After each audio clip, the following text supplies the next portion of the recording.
So we now start the next episode of What and Why in Prayer, and this is called Netillas Yadaim. This is a much more complex area in halacha.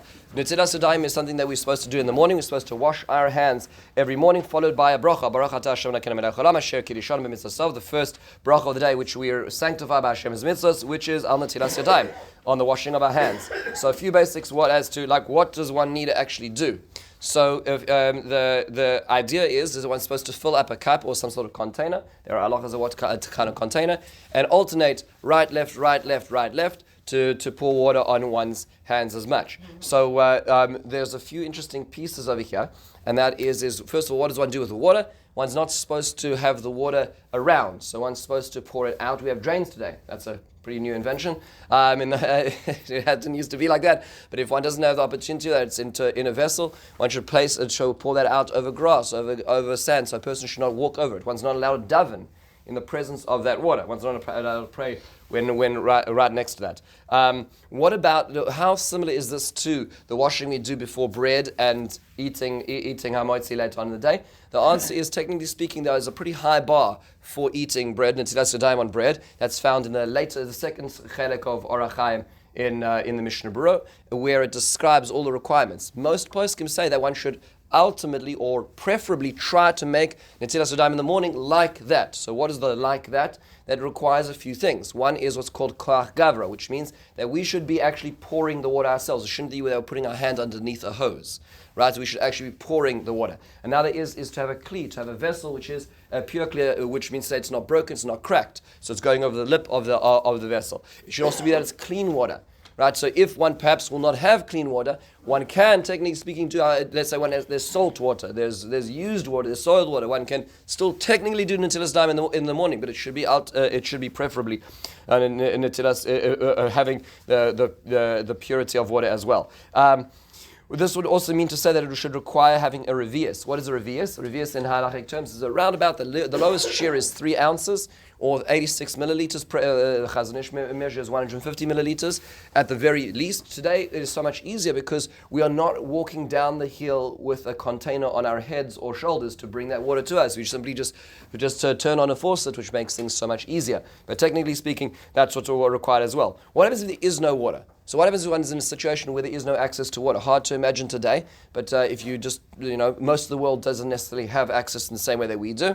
If one does not have that, so one is allowed to clean one's hands with another cleaning agent. The example that's used in the Shulchan Aruch is, let's say it's sror. Let's say you take small stones, you rub your hands with them, right?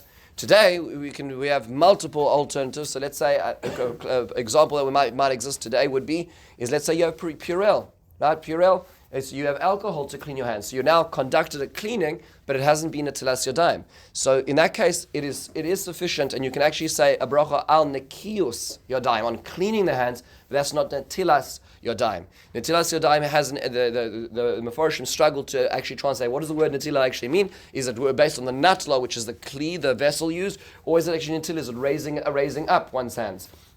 Whichever way it is, one may do that, but if one comes across water later on in the day, it would be preferable to be able to wash with that. How long must one wait before doing Netillas Yadaim in the morning? So if you look at the classic Mefarshim and the classic halachic decisis, technically speaking, one should not walk 4 amos, 4 cubits, 8 feet, without doing Netillas Yadaim. That can present an issue in our large houses. When you lived in a 1-room apartment with the 7 kids and the cat and the, and everything that's fine. It's not so easy today. Not so easy. So if there are those, I'm sure we've met those people who are very careful to have next to their bed a bowl with a cup of water, waiting for that, so that they shouldn't have to walk. In fact, if you look at some of the halachic sources, some would even say not even to put one's foot on the ground before doing Netillas Yadaim in the morning. It is interesting that there are other opinions that the whole house is considered, or the room is considered 4 amos, that is considered within the, so to speak, one's domain. And it is interesting, I came across a comment in the Isha Yisrael, quoting Rosh Hashanah Zalman Auerbach, who says, an interesting factor that today perhaps things have changed somewhat. Why would they have changed perhaps today? And he notes an incident which occurred in the year 5909, which is the year, 1749, What happened in 1749? So there was a very famous incident about an individual whose name was Avraham ben Avraham, whose initial name was Valentin Potocki, who was the son of the Count Potocki, who actually was a count in Poland, who owned the local area, in fact owned Vilna. That was part of his domain. And this young man, Valentin, became very enamored with Judaism and went off and was able to escape and, so to speak, move his way to Amsterdam, which was more liberal about this type of thing, convert to Judaism, and ultimately he was found, a Jew told the authorities that he was the fellow, and he was interrogated, and he was burnt alive at the stake on the second day of Shavuos. The Vilna Gaon, this is such an unbelievable moment in Jewish history. They weren't allowed to take his body. They took parts of his body and buried it in Vilna, and then now today, in 1920s, they put up a tombstone because they're too scared to write about this because the authorities in Poland. Poland's always been a Jew-loving country, so it's interesting that the Vilna Gaon, upon this terrible tragedy, said that there was an element of Ruach Ra which was alleviated because of the intensity of the Kiddush Hashem that he created in the world. And what is the nafkamina? What is one of the applications in halacha? Is that when it comes to Netillas Yadaim, it does not have to be makbid about the 4 amos, the 4 cubits about getting in Netillas Yadaim, so one can do it, one can walk to the bathroom. Having said that, it is important for a person to do it as soon as possible. Meaning to say it should be the first thing one does. One should not be touching apertures in the face and the body. One should not be touching wounds in the body. One should not even be touching food before doing Netillas Yadaim, as is brought down in halacha. And then the question is what about at home versus in shul? So when should one do it? Should one say the bracha at home when one does it? Or should one wait like many of the other brachas have been put as part of the liturgy in the siddur itself? This is a matter of debate in the Shulchan Aruch. The Shulchan Aruch brings 2 opinions. But the Aruch HaShulchan, Rav Epstein says, it is clear that a person should say it right away. This is the beginning. This is when one says it. Unlike all the rest of the brachas, Asher Yotzar and the Netillas Yadaim need to be done on the spot. So if one has a different orientation in terms of halacha, this is what the Aruch HaShulchan feels is very important, is for a person to do it right away at home before one gets to shul. It's not to be done al seder habrachas as well. Let's dig a little deeper. Why is that we're doing this? What is the point of this process? So the Gemara, there's a number of Gemaras which relate to this. The Gemara in Brachos Daf Tes Vav Amud Aleph tells us the following: Amar Rechia bar Abba, Amar Rabbi Yochanan, Kol hanifne v'noitel yadav u'meniach tefillin v'koreh kriyas shema mispalel ma'aleh olav hakosel ki'ilu b'ona mizbech v'ikriv olav korban.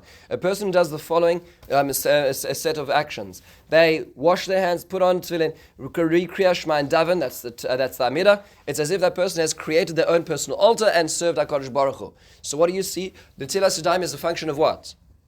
What is the point of Netillas Yadaim according to this? Is preparation for davening. It's in order to be in the right state, in the state of cleanliness for davening. That's one Gemara. There's another Gemara in Shabbos Daf Kuf Ches Amud Beis leading to Kuf Tes Amud Aleph, where it says, Huya Omer. This is the following statement said by the previous Amora.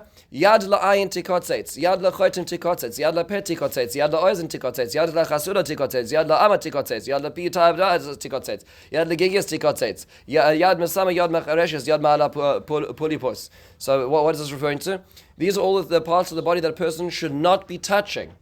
A person should not be touching these parts of the body. And it talks about to the nose, to the eye, to the mouth. All these different parts a person should not be touching. And tikotzetz means it should be cut off, meaning to say a person should not be touching these things. What is this referring to? Tanya Rabbi Nosson Omer, Baschorni umakpedes ad sheyirchotz yadav shalosh pamim. That this really actually can be resolved by washing one's hands 3 times. Now, notice that in this Gemara, there is no qualification of this being a prerequisite to davening. This doesn't talk about Netillas Yadaim as we'll call the preamble to davening. This seems to be independently, there seems to be something wrong. One should not be touching, that was mentioned in halacha, one should not be touching apertures of the body before doing Netillas Yadaim. Seems to be talking about not necessarily an aspect of cleanliness, but perhaps what is known as the notion of Ruach Ra, which means that there is some sort of negative spirit that resides upon the hands. What does that mean? The Zohar says in source 3, this is in Parshas Vayeshev, Rabbi Shimon Pasach, Erchatz b'nikayon kapai, I will wash in cleanliness my hands. There is no human being who escapes the taste of death at night. And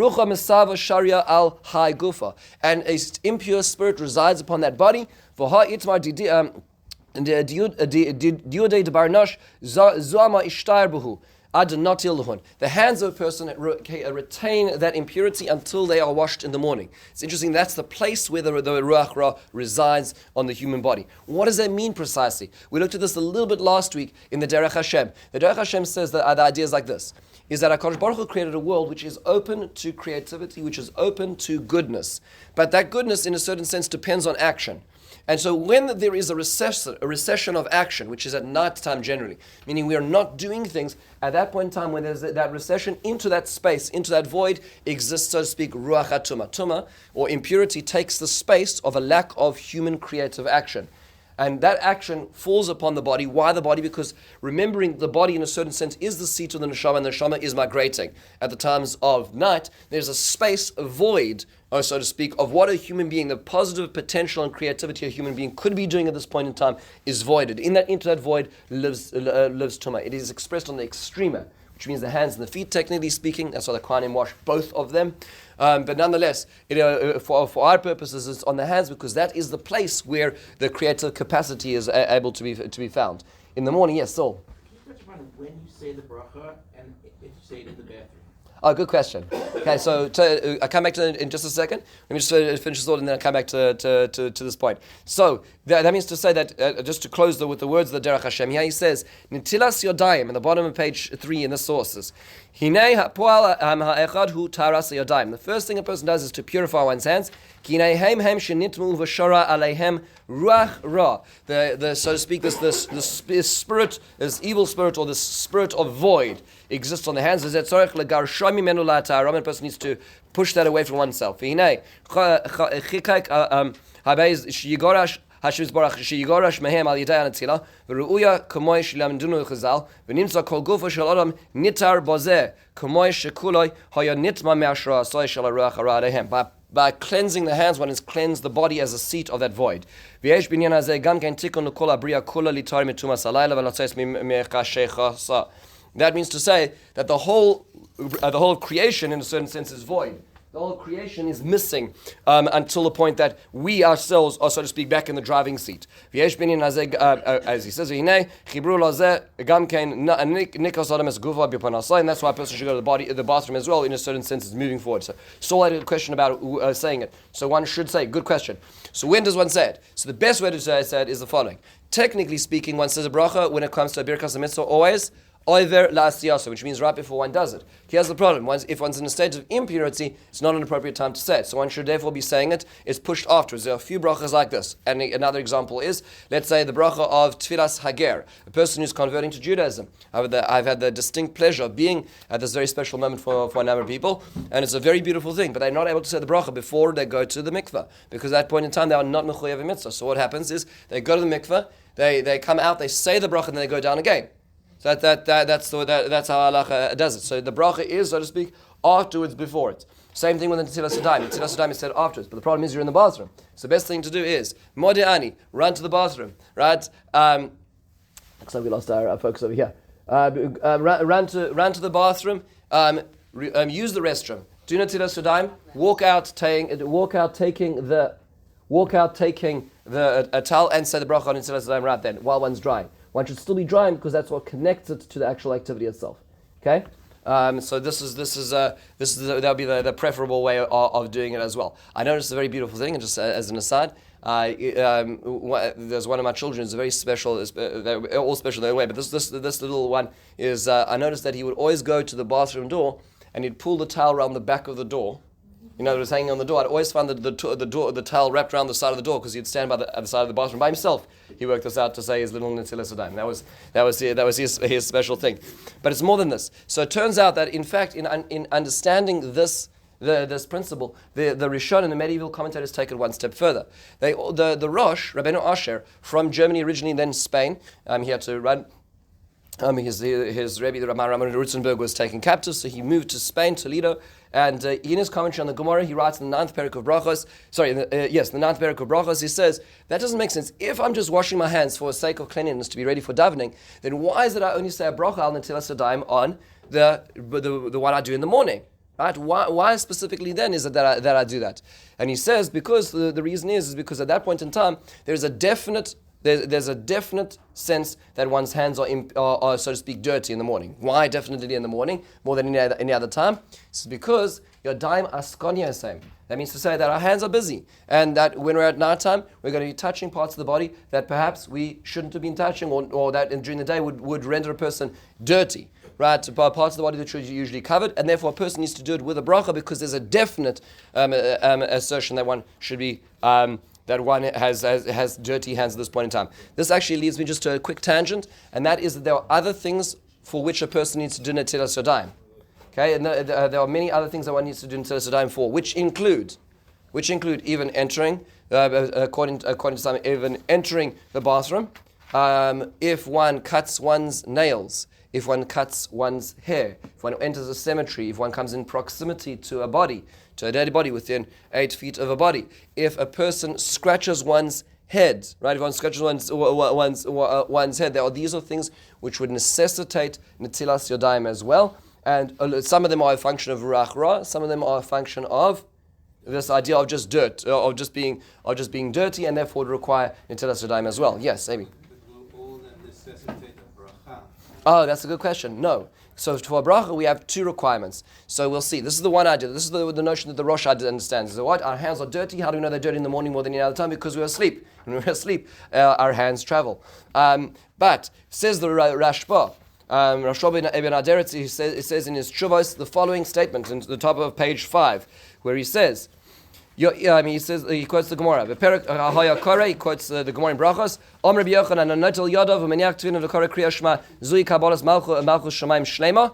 This is the top of page 5. He says, Midika Amar Netil Yadav, Veloika Amar Roichetz Yadav. Why does it say Netil Yadav? You raise your hands, and not that you wash your hands. Kamosh Amar Be'erev Roichetz Panav Yadav V'Raglav. That when you go to Mariv, you wash your hands. The word is Rechitza, which is washing. Mashma Lichara Shetzorich V'Shachar Little Yadav Bekli. You need to specifically have a vessel in the morning. Why in the morning is there a higher grade of washing? Says the Rashba, in the morning we are reincarnated, so to speak, like going back to the Moriani idea. That being the case,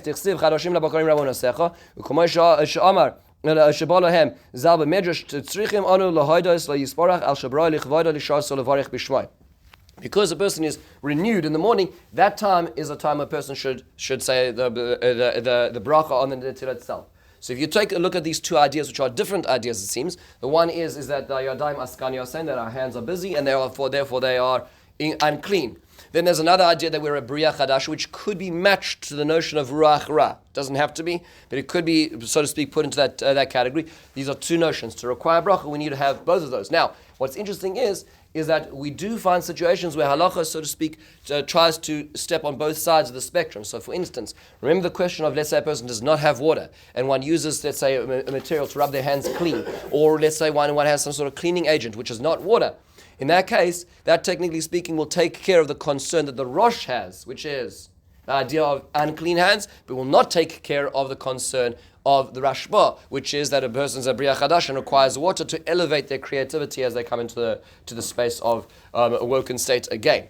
And so therefore it is interesting if you go to Orach Chaim, Siman Daled, where this is all talked about at a very long Siman, you will notice multiple situations where the Mefarshei Shulchan Aruch will say, well, this will work according to this opinion, but not according to that opinion. We try to do both.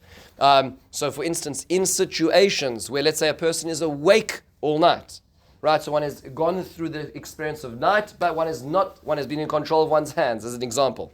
Those are situations where you create issues. A person goes to sleep for more than Shitin Nishmin, which is essentially roughly half an hour in the day, requiring a Netillas Yadaim without a bracha. All these relate to these different notions. The notion of there's a renewal of spirit, pushing away of the Ruach Ra, and also the idea of basic cleanliness, all converging into one idea. With this, we conclude the second episode of the What and Why.